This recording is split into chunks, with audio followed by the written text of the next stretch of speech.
আসসালামু আলাইকুম। আজকে আমাদের ক্লাসের টপিক হলো মুঘল সাম্রাজ্য। খুবই গুরুত্বপূর্ণ একটা টপিক। তো আমরা সরাসরি আমাদের ক্লাসে চলে যাই। আমাদের প্রথম প্রশ্ন যেটা আছে সেটা হলো যে কোন মুঘল সম্রাট বাংলার নাম দেন জান্নাতাবাদ। খুবই গুরুত্বপূর্ণ একটা প্রশ্ন, যে কোন মুঘল সম্রাট বাংলার নাম দেন জান্নাতাবাদ। এটা অ্যান্সার হবে খ, সম্রাট হুমায়ুন। এবং কত সালে আসলে তিনি বাংলার নাম জান্নাতাবাদ দেন সেটা হবে 1538 সালে। কত সালে? 1538 সালে। ওকে। তো সম্রাট হুমায়ুন আসলে কি করেছিলেন? 1538 সালে গৌড় দখল করেছিলেন। গৌড় নামে যে অঞ্চলটা ছিল সেটা আসলে তৎকালীন বাংলার রাজধানী ছিল গৌড়। তো এই গৌড় অঞ্চলটা এতটাই সুন্দর ছিল যে এর সৌন্দর্যে এবং এর মনোরম পরিবেশে মুগ্ধ হয়ে সম্রাট হুমায়ুন এই এলাকার নাম দেয় জান্নাতাবাদ। জান্নাতাবাদ নামের একটা বাংলা অর্থ আছে, আবিধানিক অর্থ। এটা অনেক সময় আসে যে জান্নাতাবাদের অর্থ কি, সেটা হলো স্বর্গীয় আবাস। আমি একটু লিখে দেই, স্বর্গীয় আবাস। এটা অনেক সময় প্রশ্নে আসে। আচ্ছা, 2 নম্বর প্রশ্নে কি বলছে যে পানিপথের দ্বিতীয় যুদ্ধ কখন হয় বা কত সালে অনুষ্ঠিত হয়। তো এটা বলছে দ্বিতীয় যুদ্ধ, তার মানে কি অবশ্যই প্রথম একটা যুদ্ধ আছে। এবং শুধু প্রথম না, প্রথম এবং দ্বিতীয় এবং তৃতীয় যুদ্ধ তিনটায় আছে। তো দ্বিতীয় যুদ্ধ কত সালে হয়? দ্বিতীয় যুদ্ধ হয় 1556 সালে। কত সালে ভাইয়া? 1556 সালে। এবং যদি প্রথম যুদ্ধ বলে সেটা কত সালে হবে? প্রথম পানিপথের যুদ্ধ হয়েছিল 1526 সালে। কত সালে? 1526 সালে। 1526 সালে। আর যদি বলে তৃতীয় যুদ্ধ কবে হয়েছিল? তৃতীয়, তাহলে তৃতীয় যুদ্ধ হয়েছিল 1761 সালে। কত সালে? 1761 সালে। তাহলে আমরা কিন্তু পানিপথের তিনটা যুদ্ধের ডেটই জেনে নিলাম। প্রথম যুদ্ধ হয়েছিল 1526 সালে, দ্বিতীয় যুদ্ধ হয়েছিল 1556 সালে এবং তৃতীয় যুদ্ধ হয়েছিল কবে? 1761 সালে। আচ্ছা, এখন আসো যে আমরা যে প্রশ্নটা সলভ করছিলাম, যে পানিপথের দ্বিতীয় যুদ্ধ কত সালে হয়েছিল, সেটা হলো 1556 সাল এবং কার কার মধ্যে হয়েছিল সেটা আমাদের জানা লাগবে। তো তৎকালীন যে সম্রাট ছিল সম্রাট আকবর। তো সম্রাট আকবরের সেনাপতি বৈরম খান এবং আফগানের নেতা ছিল হিমু। এই বৈরম খান এবং হিমুর মধ্যেই 1556 সালে পানিপথের দ্বিতীয় যুদ্ধটি সংঘটিত হয়। এবং এই যুদ্ধে হিমু পরাজিত হয়। কে পরাজিত হয়? হিমু পরাজিত হয়। এটা মনে রাখা লাগবে যে হিমু পরাজিত হয়।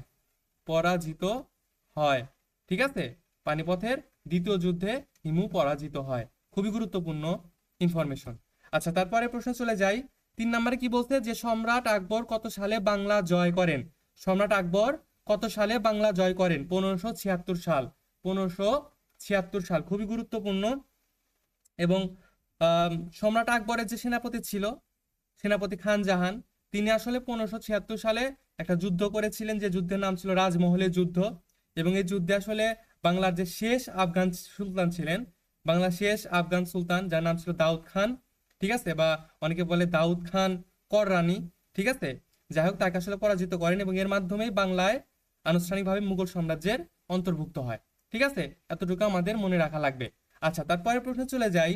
4 নম্বর প্রশ্নে কি বলছে যে কার শাসন আমলে মুঘল সাম্রাজ্যের সীমানা সবচেয়ে বেশি বিস্তৃত ছিল?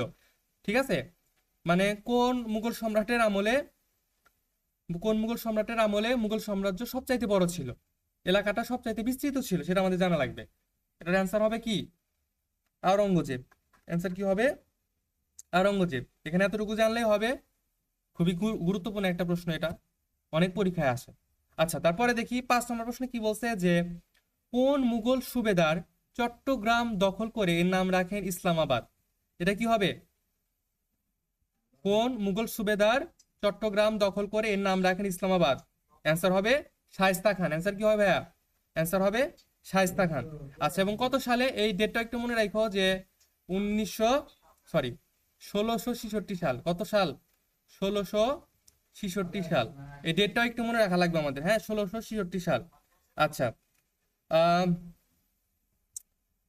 তারপরে প্রশ্ন আমরা চলে যাই যে 6 নম্বর প্রশ্নে কি বলছে যে ঢাকাকে সর্বপ্রথম বাংলা রাজধানী করেন কে?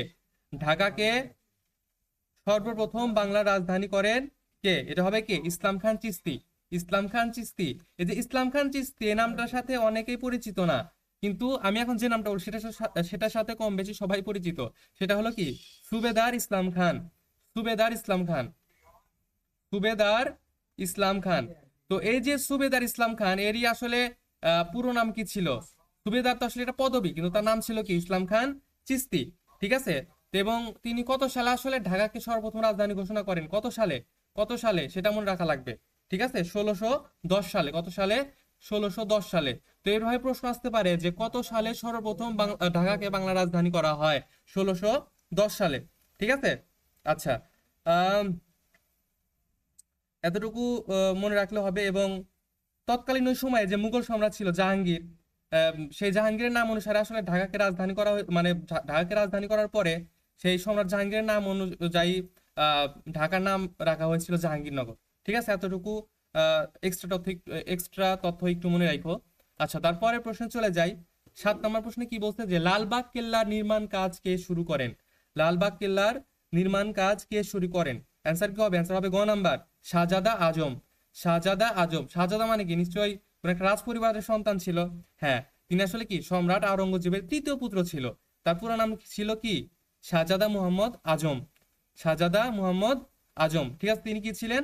আওরঙ্গজেবের তৃতীয় পুত্র ছিলেন শাহজাদা আজম। ঠিক আছে, তিনি আসলে কি করেন? তিনি আসলে লালবাগ কেল্লার নির্মাণ কাজ শুরু করেন। খুবই গুরুত্বপূর্ণ একটা প্রশ্ন। হ্যাঁ, তারপরে প্রশ্নে চলে যাই। 8 নম্বর প্রশ্নে কি বলছে যে মসলিন কাপড় কোন আমলের শ্রেষ্ঠ শিল্প ছিল? মসলিন কাপড় কোন আমলের শ্রেষ্ঠ শিল্প ছিল? অ্যান্সার কি হবে? অ্যান্সার হবে গ, মুঘল আমল। কোন আমলে? মুঘল আমলে। ঠিক আছে, মসলিন কাপড় মুঘল আমলের শ্রেষ্ঠ শিল্প ছিল। এবং আরেকটা কথা মনে রাখবা যে সম্রাট জাহাঙ্গীর এবং শাহজাহানের আমলে মসলিন কাপড়ের চাহিদা ও মান সর্বোচ্চ ছিল। কার আমলে? সম্রাট জাহাঙ্গীর ও শাহজাহান। আমি একটু লিখে দেই যে সম্রাট জাহাঙ্গীর প্লাস শাহজাহান, এই দুইজনের সময় কি হয়েছিল? মসলিন কাপড়ের মান এবং চাহিদা, ঠিক আছে, মান প্লাস চাহিদা দুইটাই কি ছিল? সর্বোচ্চ ছিল। এটা একটু মনে রাখো, খুবই গুরুত্বপূর্ণ। আচ্ছা, তারপরে প্রশ্নে চলে যাই। 9 নম্বর প্রশ্নে কি বলছে যে মুঘল সাম্রাজ্যের প্রতিষ্ঠাতাকে? মুঘল সাম্রাজ্যের প্রতিষ্ঠাতা হলো সম্রাট বাবর। সম্রাট বাবর। তিনি কি করেছিলেন? 1526 সালে, আমরা একটু আগে পড়ছি যে 1526 সালে কি হয়? 1526 সালে পানিপথের প্রথম যুদ্ধ হয়। তো 1526 সালে পানিপথের প্রথম যুদ্ধে দিল্লির সুলতান ইব্রাহিম লোদিকে পরাজিত করে জহিরুদ্দিন মোহাম্মদ বাবর ভারতের মুঘল সাম্রাজ্যের গোড়পত্তন করেন। কাকে হারিয়ে? দিল্লির সুলতান ইব্রাহিম লোদিকে হারাইয়ে। ঠিক আছে, ইব্রাহিম লোদিকে হারিয়ে, এটা একটু লিখে দেই, ইব্রাহিম লোদিকে হারিয়ে। ইব্রাহিম লোদিকে হারিয়ে তিনি কি করেন? মুঘল সাম্রাজ্যের প্রতিষ্ঠা করেন। ঠিক আছে, এবং আরেকটা জিনিস যে বাবর নাম, বাবর, এটাও অনেক সময় আসে যে বাবর নামের অর্থ কি? বাবর নামের অর্থটা আসলে কি? বাবর নামের অর্থ হলো সিংহ, এটা মনে রাখো, সিংহ। বাবর নামের অর্থ হলো সিংহ। আচ্ছা, আজকে আমাদের শেষ প্রশ্ন যেটা 10 নম্বর প্রশ্ন, সেটা আমরা দেখি যে শেষ মুঘল সম্রাট কে ছিলেন? শেষ মুঘল সম্রাট ছিলেন দ্বিতীয় বাহাদুর শাহ। দ্বিতীয় বাহাদুর শাহ। তো আমাদের এই যে এই টাইপের প্রশ্ন দেখো, প্রশ্নের অপশনগুলো দেখো যে দ্বিতীয় শাহ আলম, দ্বিতীয় বাহাদুর শাহ। অনেক সময় কি তাড়াহুড়ো করতে যায় যে ক নাম্বার দাগাই দিয়ে আসবে অনেকে, দ্বিতীয় দেখছে, শাহ দেখছে। তো দ্বিতীয় শাহ দুইটাই কিন্তু দ্বিতীয় বাহাদুর শাহের ভিতরে আছে, কিন্তু এখানে কি বলছে যে দ্বিতীয় শাহ আলম, কিন্তু না, সেটা না। আমাদের অ্যান্সার কি হবে? দ্বিতীয় বাহাদুর শাহ। তো হুটহাট যদি তাড়াহুড়ো করে অ্যান্সার দাগাতে যায় অনেকে, তো ভুল হইতে পারে। তো আমাদের একটু কি মনোযোগের সাথে অ্যান্সার গুলো দাগাইতে হবে। তো শেষ মুঘল সম্রাট কে ছিলেন? দ্বিতীয় বাহাদুর শাহ। ঠিক আছে। আচ্ছা, আজকে আমাদের ক্লাস এই পর্যন্তই। ধন্যবাদ সবাইকে।